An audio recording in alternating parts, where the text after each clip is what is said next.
ராமசாமி பிள்ளை அவர்களின் பையன்தான் கந்தசாமி பிள்ளை. நம்ம கதையோட ஹீரோ. பிராட்வேயும் எஸ்பிளனேடும் கூடுகிறார். அதாவது ரொம்ப டிராபிக்கான ஏரியான்னு சொல்றாங்க. இடத்தில் ஆபத்தில்லாத ஓரத்தில் நின்று கொண்டு வெகு தீவிரமாக யோசித்துக் கொண்டிருந்தார். ராமில் ஏறி சென்றால் 1.25 கால்னா மிஞ்சும். பக்கத்து கடையில வெத்தலைப்பாக்கு போட்டுக்கிட்டு நடந்தே வீட்டுக்கு போயிடலாம். பஸ்ஸில ஏறி கண்டக்டரை ஏமாத்தி சென்ட்ரல கடந்து அப்புறம் டிக்கெட்ட வாங்கி திருநெல்வேலிக்கு போனா 1/2 கப் காப்பி குடிச்சிட்டு வீட்டுக்கு போலாம். ஆனா வெத்தல கிடையாது. கண்டக்டர் என்ன ஏமாத்து, ஏமாத்துன்னு வெத்தல வச்சு அழைக்காத குறையா கூப்பிடுறாரு. அவரை ஏமாற்றாம ஏமாற்றுவது தர்ம விரோதம். நேத்து அவன் அப்படி கேட்டபடி சென்ட்ரல்ல இருந்து மட்டும் டிக்கெட் எடுத்திருந்தா காப்பி குடிச்சிருக்கலாம்.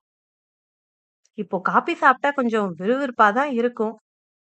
இப்படி நம்ம கந்தசாமி பிள்ளை ஆழ்ந்த சிந்தனையில் மூழ்கி இருக்கும்போது கடவுள் அவர் முன் பிரசன்னமானார்.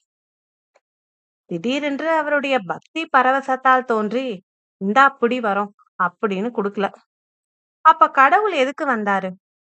நம்ம கந்தசாமி பிள்ளை கிட்ட கடவுள் என்ன கேட்டாரு? நாளை பார்க்கலாம்.